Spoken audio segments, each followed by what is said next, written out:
Gracias, presidente. Buenas tardes a todos y a todas. Si eres mujer, cobras de media 7.123 euros anuales menos que por hacer el mismo trabajo que un hombre.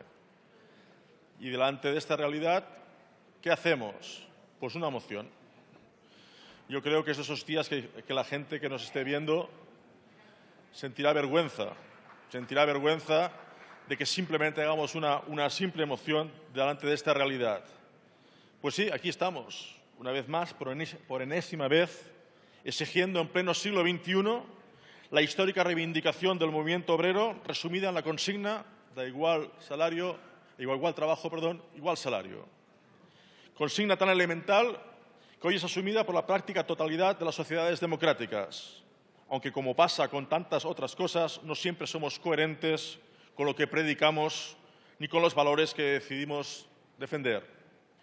40 años después de la incorporación de la mujer de forma masiva al ámbito laboral, increíblemente aún estamos así, con diferencias salariales inaceptables entre hombres y mujeres. Por lo que vamos a votar a favor de esta moción presentada exigiendo al Gobierno una propuesta de ley en un plazo máximo de 6 meses para acabar con esta cruel injusticia. Un proyecto de ley de igualdad salarial que contemple a la vez medidas para alcanzar una tasa de empleo de las mujeres de un 74% en la línea de la Estrategia 2020 de la Unión Europea. Para ello hay que impulsar medidas urgentes y que se cumplan. Hacía gracia escuchar hace un momento a la compañera del Partido Popular. Oye, pues si está en sus manos que se cumplan o no se cumplan las leyes. Que se cumplan para paliar la triste realidad que la mal llamada crisis y las políticas del Partido Popular no han hecho más que empeorar.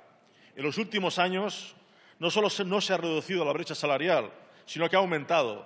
Así, por ejemplo, en el 2010 la brecha salarial era del 22,5% y 4 años después del 23,39%, según datos oficiales.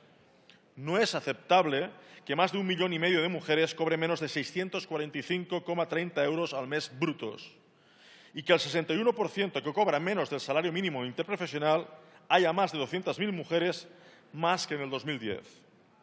Las mujeres también se encuentran adscritas a los convenios con mayor brecha salarial, que son, cómo no, aquellos en que hay empresas que, gracias a las reformas laborales, una vez más permiten convenios inferiores a los del sector.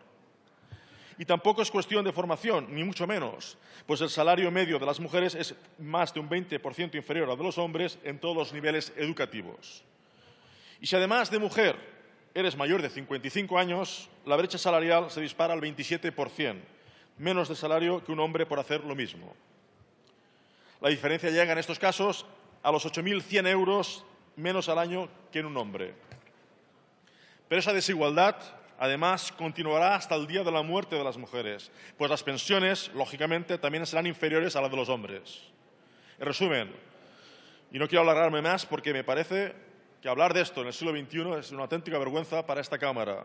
En resumen, estamos hablando de que una sociedad democrática como la del Reino de España, por cierto, muy mejorable en muchas cosas, en nuestra democracia la explotación laboral de las mujeres existe y es inaceptable.